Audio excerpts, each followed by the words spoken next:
ओम शिवा जय माता दी। पुनः स्वागत है आप सभी का बहुत प्यारे से मिथुन राशि के जातक। प्यारे बृहस्पति बाबा जो हैं अतिचारी बृहस्पति, इनका राज्याभिषेक होने वाला है, अर्थात कर्क राशि स्थान में प्रवेश करने वाले हैं 18 अक्टूबर 2025। दिन रहेगा शनिवार, रात्रि 9:40 पर। यह जो आपका धन स्थान है इसमें प्रवेश कर जाएंगे, उच्च प्रभावी हो जाएंगे। सबसे बड़ा लाभ क्या मिलेगा? बेशक लगन स्थान से, आपका लगन स्थान है, उससे निकल जाएंगे, लेकिन राहु की जो 9वें सेक्शन में राहु बैठे हुए, कुंभ राशि में राहु बैठे हुए, उनकी जो 5वीं दृष्टि बृहस्पति बाबा के ऊपर पड़ रही थी, उससे पूर्णतः मुक्त हो जाएंगे। यह जो इनकी यात्रा है 5 दिसंबर तक चलने वाली है, यानी आप इसको मान सकते हो कि 50 दिन का जो है एक ब्यौरा जो है हम समझने का प्रयास कर रहे हैं। आगे बढ़ते हुए 11 नवंबर को ये वक्री चाल को धारण कर लेंगे। अभी यहीं ही बैठे रहेंगे, धन स्थान पे बैठे रहेंगे। अब उल्टे होके बैठ गए। 5 दिसंबर को ये आगे मूव करेंगे। आगे मूव करने के लिए अब ये उल्टे होके बैठे हुए हैं, तो पुनः जो है लग्न भाव में आ जाएंगे, जो कि गोचर में कुंडली बनाई जाती है, केवल उसी में आ जाएंगे। अब यह जो इनकी यात्रा है, जो कर्क राशि स्थान में इन्होंने प्रवेश करा है, राहु की दृष्टि से जो बाहर आ गए हैं, 50 दिनों की जो यात्रा है, बृहस्पति बाबा के साथ साथ शनि, राहु, केतु, बुध और मंगल का भी बड़ा इम्पोर्टेंट रोल रहने वाला है। कुल मिला के चीज़ समझ लीजिएगा, बहुत सारे कार्यों की सिद्धि अब आपके पास आने वाली है।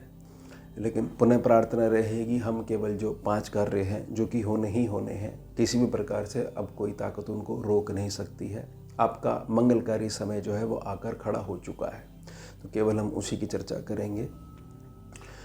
प्रार्थना रहेगी, इस बात को ऐसे समझिएगा कि बृहस्पति जब अतिचारी चाल में है तो स्कैनिंग विद्या ये सूचित करती है कि जब भी बृहस्पति अपनी सामान्य चाल में नहीं होते हैं, तो बृहस्पति जिस सामान्य चाल में जिस स्थान पर बैठकर अपना भार डाल के उस स्थान को दबा देते हैं, अतिचारी चाल में ऐसा नहीं कर सकते, वो कर ही नहीं पाते हैं, क्योंकि उनके पास एक ही चीज़ होती है, मुझे जो है बहुत तेज़ी से आगे मूव करना है। वक्री हो जाएंगे तो पीछे आ जाएंगे। तो इसका मतलब क्या है कि धन स्थान के ऊपर लोड पड़ने के बजाय बृहस्पति की उच्चता जो है इस भंडार को बढ़ाना शुरू कर देगी, और यह भंडार जो है सीधे तौर पर जो है आपके भविष्य के मंगलकारी सूचनाओं के बीज को लाकर खड़ा करना शुरू कर देगा। यानी होना क्या है, 18 अक्टूबर के पश्चात जो है धन के संबंध में हमारे को बहुत ज़्यादा आशीर्वाद देखने को मिलेगा। जो कार्य कुटुंब में धन के संबंध में, किसी प्रकार के प्रॉपर्टी के लेन देन में, जो कि हमारे ही कुटुंब से जुड़े हुए हैं, तो आपका जो पक्ष है वह बहुत ज़्यादा कुटुंब वाले लोगों के ऊपर भारी रहने वाला है। यह भी ध्यान बना के रखिएगा, भारी का अर्थ यही है कि अभी तक आपको आपके ही परिवार के सदस्यों के द्वारा ज़बरदस्ती का कुछ भी खर्चा हो, केवल आप बड़े भाई साहब आप बैठे हो, आप ही करोगे, और आपको कोई ज़रूरत पड़ती है तो भाई के नाम पे या किसी भी सहयोगी नाम पे कोई नहीं दिखता है। इसमें बड़ा आश्चर्यजनक परिवर्तन आने वाला है।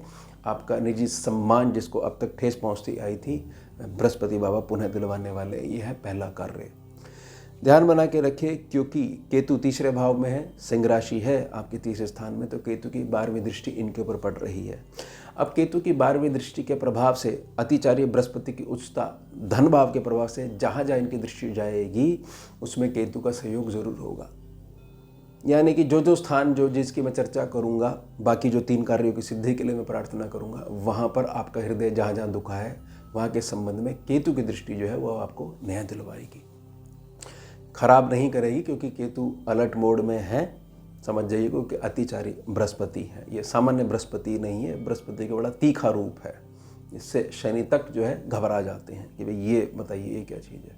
जैसे राहु है ना, राहु बोले कि मैं तूफान ला के दिखाता हूँ, तो बृहस्पति बाबा अतिचारी बोले ये कैसे तूफान है, हम बताते हैं लाया कैसे जाता है, तुम्हें तो कुछ आता ही नहीं, छोटे बच्चे हो तुम। तो इसलिए बहुत ज़्यादा तीखापन जो है अतिचारी चाल में होता है।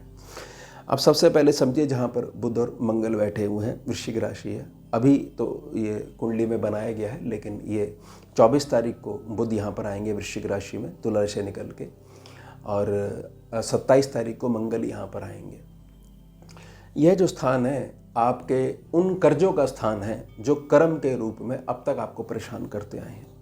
ध्यान बना के रखिएगा, ये इसको धन के कर्जे के रूप में लिया जाता है, लेकिन स्कैनिंग विद्या यहाँ पर समझाती है कि कर्मों का कर्जों का स्थान है ये, कि जो तुम्हारे अधूरे कर्म रह गए हैं, जो डेप्ट्स हैं तुम्हारे, वही तुम्हारे धन रूपी कर्जों को तुम्हारे सर पे ला कर बिठा देते हैं। जब तक कर्मों पे काम नहीं होगा, उनके प्रति जो है ज्ञान दृष्टि जो पढ़नी चाहिए उसके प्रति ध्यान नहीं दोगे तो ये यहाँ का सेक्शन सॉल्यूशन नहीं दे सकता है। अभी बुध मंगल को यहाँ से थोड़ा सा हटा लीजिए, क्योंकि 24 और 27 तारीख को यहाँ पर समावेश होगा। इस स्थान को सॉल्व करने के लिए हमारे को ये क्लियर करना पड़ेगा कि हमारे दिमाग में अब किसी के लिए भी कोई शत्रु भाव अब नहीं रहा है। तो समझ लीजिए जो ज्ञान दृष्टि जो यहाँ पर पड़ रही है बृहस्पति बाबा की, वह असर करने लगी है, भाव जो है अब आपके लिए सिद्ध होने लग गया है। जब यह चीज़ समझ में आने लग जाएगी, ये शत्रुता का नहीं, ये मानसिक शत्रुता को दर्शाने वाला स्थान है। अब ज्ञान दृष्टि पड़ रही है कि मैं कब तक ऐसे व्यवहार में बंधा रहूँगा। जरूरी नहीं है मेरे स्वभाव में ये चीज़ शामिल हो कि मुझे हर बात का जवाब देना ही देना है। थोड़ा सा जो है मुझे अपने स्वभाव में धैर्य की पालना करना सीखना होगा। फिर आप ये देखिएगा बहुत तेज़ी से यहाँ के जो कुछ ऊर्जाएं परेशान कर रही हैं, व्यर्थ का कर्जा जो परेशान कर रहा है, स्वास्थ्य परेशान कर रहा है, और कोई मेरा अपना नहीं है, सब मेरा गला दबाना चाहते हैं, ये चीज़ें जो परेशान कर रही हैं शनि शनि धीरे धीरे कटनी शुरू हो जाएंगी। ये है अमृतमय दृष्टि अतिचार्य बृहस्पति की। अब हम आगे बढ़ते हैं, आपके अष्टम भाव पे पढ़ते हैं या 7वीं अमृतमय दृष्टि पड़ रही है। मकर राशि यहाँ पर है, मकर राशि स्थान है। मकर राशि का साइन अपने आप में बहुत ज़्यादा स्थिरता वाला है, और स्थिरता अगर भंग होने लग जाए तो भटकने वाला जो है साइन है कि घूम रहे हो, किस लिए घूम रहे हो कि पता नहीं, कुछ लक्ष्य मिल जाए उसको ढूंढने के लिए घूम रहे हैं। जब लक्ष्य मिल जाएगा तो उस पर कार्य करना शुरू हो जाएगा। ये निकटतम भविष्य आपका आज को वर्तमान मानते हुए आने वाला भविष्य का कहता है, ये उसको ठीक करने लग जाएगा। आने वाला भविष्य ये कहता है कि आपकी हर प्रकार की जो प्रसिद्धि है वह सबसे पहले आपके परिवार के द्वारा ही शुरू होनी है। जो जातक अभी सोच चुके हैं कि हमारा कोई नहीं है, अब जो है हम अपने दम पे, अपनी मेहनत पे, अपने आदर्शों पे, अपने गुणों पे, अपने सद्गुणों पे एक नया परिवार की स्थापना करेंगे। अब हमारा इन व्यक्तियों से कोई संबंध नहीं है जिनको हम अपने रक्त संबंधी बोलते हैं। पैरों में पड़ा देगा बृहस्पति आपके।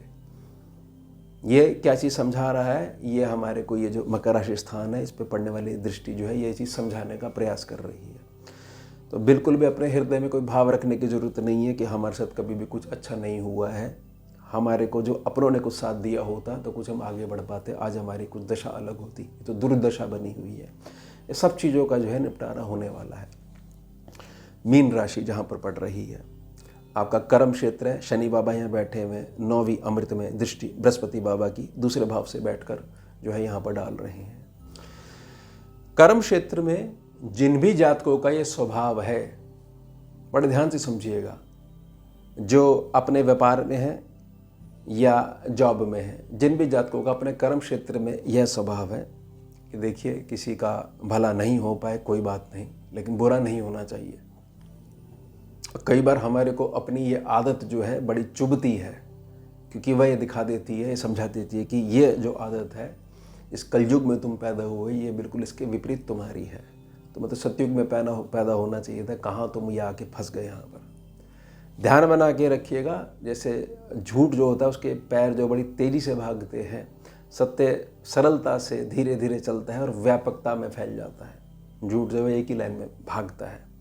उसी प्रकार से यहाँ पर जो अमृतमय दृष्टि अब पड़ेगी, ये स्वयं की राशि है, स्वयं का घर है। शनि बाबा इनका ही एक आधा हिस्सा है। स्कैनिंग विद्या में, केवल स्कैनिंग विद्या के सूत्रों में आधा हिस्सा बोला गया है। तो कर्म क्षेत्र बहुत तेज़ी से फलने फूलने वाला है। साथ ही साथ आपके घर के जो बुजुर्ग हैं, जो अभी तक ये समझ नहीं पाए कि हमारा जो बच्चा है, हमारा बेटा है, हमारी बेटी है, असल में करना क्या चाहता है, हमेशा ही हमारे अर्थों को विपरीत लिया गया है, वहाँ भी बहुत प्राउड के साथ जो है आपके साथ वो खड़े होने वाले हैं। ये हमने 4 कार्य समझे।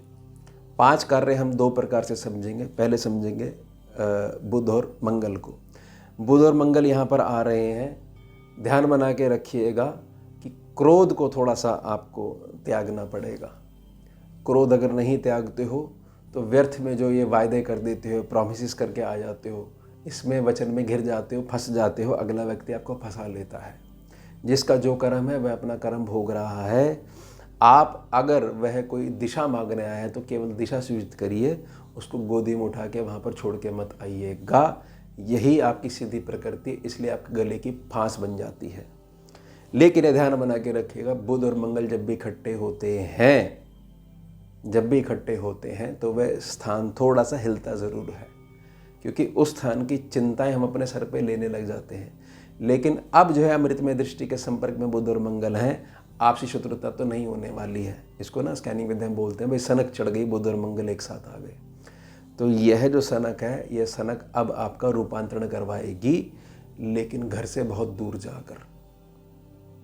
और उसके पश्चात घर से दूर जाकर जब चमकने लग जाओगे, जो परिजनों की जो बात करी है, आसपास की मित्र मंडली की जो बात करी है, वो ऐसे आएगी कि ये हीरा था और हमने इसकी वैल्यू नहीं करी, ये हमारे लिए ऐसी भावना रखता था, हमने इसके लिए हमेशा जो है दुर्विचार रखे हैं। इसका जीवन जो है संकट में था, फिर भी ये मुस्कुराता रहता था, और हमने केवल जो है प्रशंसा तो छोड़ो, इसको कभी चाय पानी भी नहीं पूछा है। आज ये कल्याण कर रहा है, लेकिन आज भी यह हमारे प्रति कोई दुष्प्रभाव नहीं रखता है, कोई दुष्भावना नहीं रखता है, केवल हमारे मंगल की कामना करता है। यह है शनि जो है जब तुड़वाने लग जाते हैं। ध्यान बना के रखिएगा, मंगल का रोल इसलिए भी इम्पॉर्टेंट है क्योंकि मंगल की जो अष्टम दृष्टि है वह आपके लगन भाव पे पड़ेगी, और मंगल की चौथी दृष्टि है वह राहु को कंट्रोल पे बना के रखेगी। 27 तारीख को जब मंगल यहाँ पर आ जाएंगे तो राहु की बदमाशी अब कुछ नहीं चलने वाली है।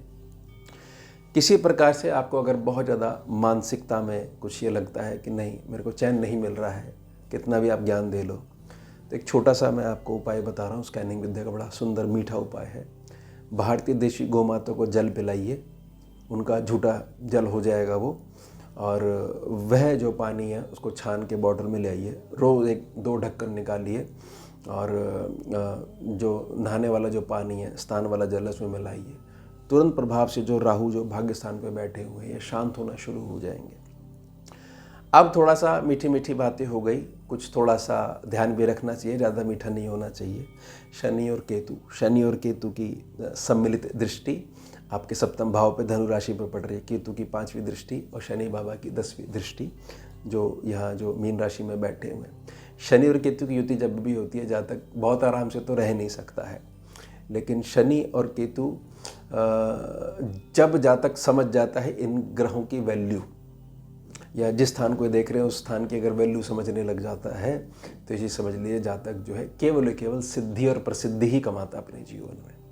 यानी उसको कितना भी बेकार से बेकार चीज़ दे दो, वो उसका भी सोना बनाना जान जाता है ना, कि गेंद कैसी भी है आप दीजिए और हर एक बॉल पे जो है 6 जाएगा। इस प्रकार की जो है प्रकृति हो जाती है। 18 अक्टूबर के पश्चात बेशक बृहस्पति बाबा जो है 5 कार्यों के बारे में जो है पूरा आश्वासन दे रहे हैं, लेकिन ग्रहों ने और जो साथ में 5 ग्रह हैं इन्होंने अब आपको आगे बढ़ाना है। शनि और केतु जो है आपकी डेली इनकम को आगे बढ़ाने के लिए कुछ आपको परीक्षाओं के दौर से जरूर गुजारेंगे, लेकिन इस बार बृहस्पति बहुत ज़्यादा ताकतवर हैं, तो इसलिए उन परीक्षाओं में पहले से डिक्लेयर होगा कि मात्र जो है प्रभु की लीला है, बस ये छोटा सा टेस्ट से आपको निकलना है, और फिर जो है ये आपका भोग और फल जो है आपका इंतज़ार कर रहा है। तो शनि और केतु मैंने इसलिए शामिल करा ताकि आप बिल्कुल ऐसा मत समझ लीजिएगा कि चलिए अब तो कर्म करने की भी आवश्यकता नहीं है क्योंकि ग्रह ठीक हो रहे हैं ना, उससे तो हम कभी नहीं बच सकते। लेकिन हाँ, जितना हम विस्तार हमारा होना चाहिए उस विस्तार के लिए हमारे को फिर उतना जो है परिश्रम भी करना आना चाहिए।